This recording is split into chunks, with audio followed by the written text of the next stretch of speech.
I want to ask Lloyd. Feels very strongly about, very animated about this topic.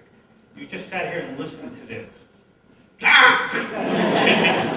And he made a very emotional case about, everything that you don't believe in on this topic. What is your reaction to, would you want to live in a society where kidney cells, where all 18 to 20-year-olds can sell a kidney for $50,000 or $100,000 to pay for an education? Well, are we going down the road to hell doing this? Well, first of all, David, he wants you to answer a different question when you vote later. He wants it to be the question on live kidney sales. Well, that isn't the resolution. The resolution is quite clear. Should we legalize the market for human organs? So he gives you the list of horribles of the worst conceivable market and says, vote against that. I tell you, there's a slew of possible markets, many of them quite innocent, including merely a cadaveric market, clearly distinguishable. And that falls within this notion of a market in organs. Now, there's no more reason to think that I can see no particular. I can't imagine a society in which people would feel pressured, to sell an organ for cash. It's an invasion, and it's just a list of horribles that doesn't exist anywhere, and that will not exist here. David, you want to answer that? I can do it quickly. Trust me, we wouldn't be here if we were talking about annuities for cadaveric organs. The reason we're here... It's a cadaver, right? Cadaveric? Yes, okay. sorry. Just no. My radio thing coming through with it. We wouldn't be here if we were talking about futures markets. We're here for one... That's not true. I've been arguing for this for 20 years. But you're not what's captured the public attention, and you're not what's driving the interest. What's driving the interest is... You're not. I'm very What's driving interested. the interest is donation from living folks. None of us, look, we could quibble over this or that with a futures market. Already I thought So you're willing to switch sides and come to this side and be with me on that one? No, the reason why I wouldn't switch sides with you is because of my fear of the contagion effect. Oh, the slippery slope nonsense. All right, well, gentlemen. There is no slope here. Gentlemen. There are sharp, clear ledges. I'm using the wrong phraseology. Maybe I should call you gentlemen. What role do the insurance companies have in this? This was a good point that Dr. Delmonico made. I mean, we now have to go to our HMOs, to our health care providers they make just about every decision that they do that influences our health care. Are they now going to decide whether you get if in your system that you're proposing? Would they decide whether you're able to get a kidney or not? You're healthy enough, you're not healthy enough, you should be getting one, you shouldn't be one, I'm not going to pay for it, I'm not going to pay for the trip, I'm not going to pay for the medication, whatever.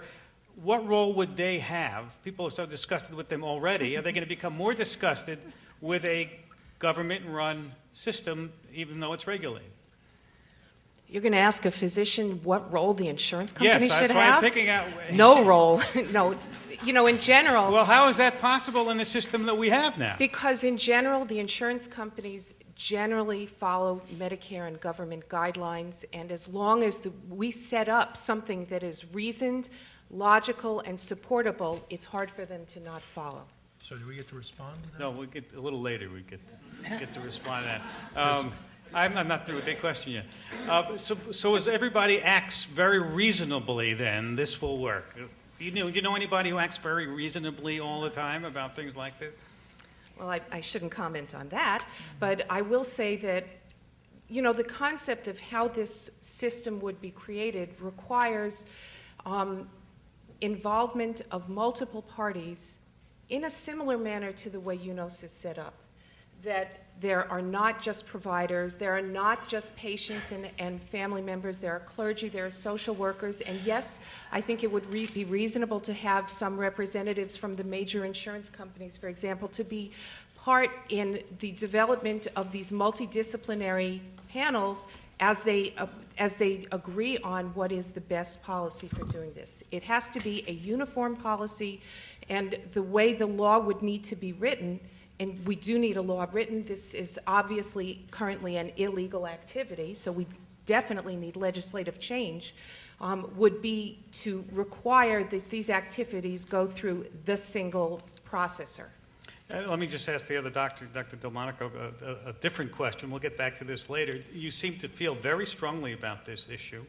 Do you think this is a strong enough issue that it should be brought up on this presidential election year? Do you think this should influence the way we choose our candidates about where they stand, perhaps, on this issue? Fine. Yes, I do. I think that here's how I think it. Medical tourism is going to be a very important aspect for all of us in this room. Countries are now seeking rich patients to come to that country for care. It becomes a very big industry.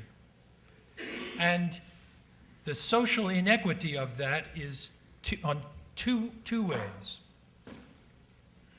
If you go to a South American country that is attracting patients to come there, they do so by then making it patients within that country unable to receive that care because there is an internal brain drain of sort that is intended for the rich patients to arrive there.